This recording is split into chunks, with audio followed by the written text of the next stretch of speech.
Phew, I just had a Jerry and Linda moment.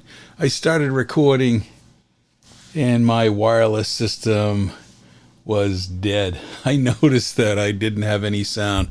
Hopefully the sound here is much better. I've plugged in my elaborate microphone to get you some good quality sound. Welcome to my channel, Gary Abbott. I do a lot on the villages, sometimes camera gear. I've been doing a lot of that stuff. I just got back from the gym. And, I decided to make a video, kind of a rant and rave a little bit. People that don't like the villages probably will like this video. It's not my intent. I really do like the villages. But I'm getting tired of the rant and raves. Roundabouts, come on. Roundabouts do a couple of things. Even though some people haven't figured them out, what lane to be in, that kind of stuff, you'll figure it out. But they slow traffic. They definitely slow the speed. If it was just a straight go, you know how fast people would be going down Morse Boulevard? It would be ridiculous. Instead, you got to do roundabouts, and you only want to do so many. I can tell you, I've done many trips up and down Buena Vista, Morse, even Megason. Roundabouts slow you down. Now, there are some gaps in between the roundabouts where people get up a little speed. So my part 2 of this rant is, what is up with everybody? Speeding. Everybody says, everybody's speeding. We got to have the police do more enforcement. I got to tell you a story. In New Hampshire, we had a representative that was complaining all the time, a House representative in the state, complaining about a certain intersection, 2 highways coming together and ramps, and people were going too fast. And he was complaining to the state police to get out there and ticket people and slow them down. Well, the ironic part is, guess who was one of the ones they ticketed when they set up? The rep. Be careful what you wish for when you're all out there. I get it if it's a safety hazard, but if it's just you, like, not letting somebody else go by you or something, let it go. It's a retirement community. If it's noisy or you have a real complaint, I agree.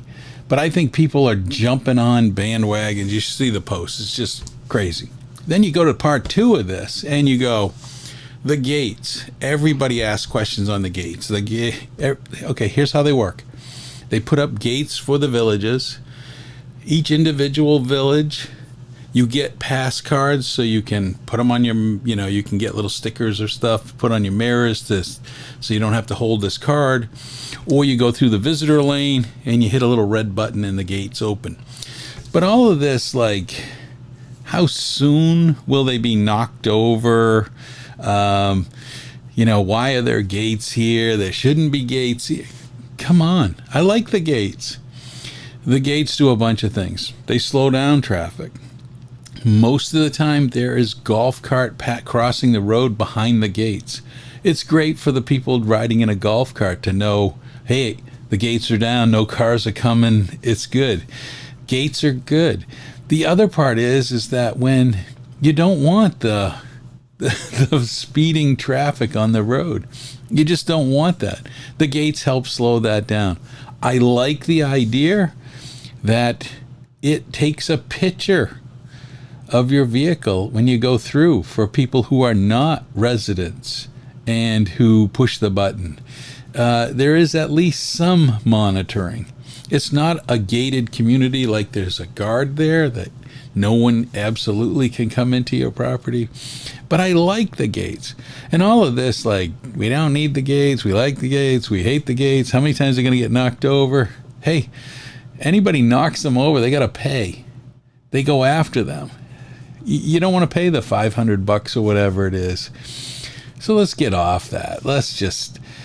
The other third item that people complain about is usually after they get into a property and they say, that transformer box, I don't like that, or I want this moved, or hey, you bought there.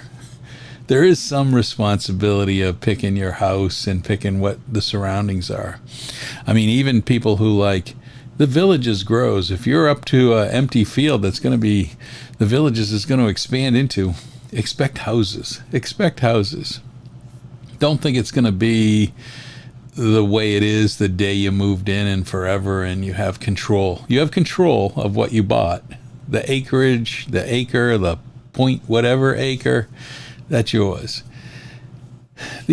So that's part of the thing. But I know there's been some fatalities with golf carts. And I agree that the rules of the road, maybe not everybody knows it, but I did see a post where somebody got a $166 ticket for passing someone out of the cart lane that's in the road. So when you're sharing the road with carts, they were in the cart lane, they were going slow, and another golf cart came up and passed them. Now, I have sympathy there. I've rented golf carts in the villages, and they're governed down. They go 17, they don't go 20. And you feel like you're chugging when somebody else with their own private golf cart comes flying up on you. I kind of want them to pass me. I don't want them to be stuck behind me complaining about my slow cart. Many in the villages do know that you have carts that are rented that are governed down. You have slower carts, you have faster carts. But I didn't know that that was a rule. And I'm still questioning the rule because it doesn't fit with any kind of the striping that is kind of highway safety striping. I mean, double yellow means don't pass, but a single white line on the edge of the road where it's usually the breakdown lane where they're allowing the golf carts, I didn't know you couldn't overtake there because you can come out of that lane to turn left. So there just seems to be something amiss with the person that got a $166 ticket. That's a lot for passing a golf cart that was going very slow. A lot of people recommended to that person to just contest it. Go contest it. State the case that the cart in front was going slow. The only thing that I don't know in that case is the police officer had to be awful close. So did you pull out in front of the police officer that was going down the road? That would be a concern. And everybody wants to change whatever the villages did, like questioning traffic pattern after they've already gone through this extensive putting areas together. I get it. That's human nature that people want to do that, but let's see how it goes. Cause it's like in Sawgrass Grove, there are carts parking along the cart path on the stage side of the grass. And everybody's like, oh, they're killing the grass. It's horrible. I did post on a Facebook post. Maybe it was just an oversight, but I think it's a great idea along there to maybe pave it and make golf cart parking spots. It's going to grow. There's no doubt that Sawgrass Market area is going to grow with Newell being built and all the communities south of Newell. There's going to be a lot more people. Pave it. Put up a couple of signs that say keep off the grass, pave an area, make those spaces so if you get there early and you get them, you get them. I don't see the big problem, and I also don't see the big cost. I mean, I could make recommendations. Megason Road going through Newell and going through Citrus Grove, there's a huge walk path that I think probably should be the golf cart path. That's just my opinion, but I'm not going to go out there and post it.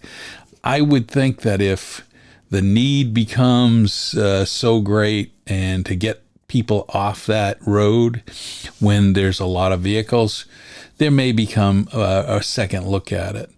But I'm not going to my regional guy and saying, hey, fix that. This is a problem. Traffic is going too fast. Come on, slow down.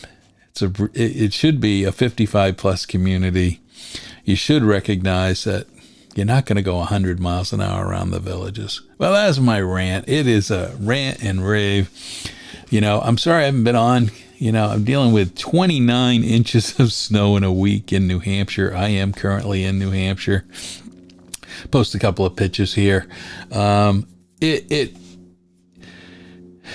look at those problems in Florida and I look, You don't have snow. You don't have slippery cars sliding off the road, going into bank-ins.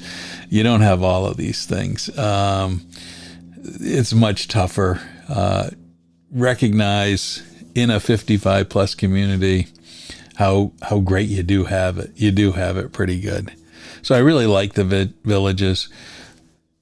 I've also not been on, not only because of the snow and everything else, and I'm still working. I had a heart attack in October. That slowed me up a little bit with the channel, but I have made a conscious effort. The holidays, I went back to the gym. Going back to the gym, everything consumes time. So it is not that easy to just do a lot of YouTube videos and do these other things. And I know I need to do these other things to get better, get well. Because I'm still gaming for some of you in pickleball or water volleyball. I'm still going to get back there and do all those things. So even when I'm there, I like to jump into these games, but I know that's hard to do. I know also at the moment, all the snowbirds are there, so it's a lot more crowded and a lot of people want to do things. Hey, if some of you have figured out this golfing in the villages, they have a great booklet. There's a nice PDF booklet of, golfing in the villages, how to get a tee time, distribution of tee times, how the course selection, the locations. I've been playing with it because, I do want to do a round of golf or so, even if it's at the Mickey Lee pitch and putt. Richmond, I did recently see the Richmond pitch and putt. That one looks in a little rough shape. I don't know if the winters really played a tough role on that course.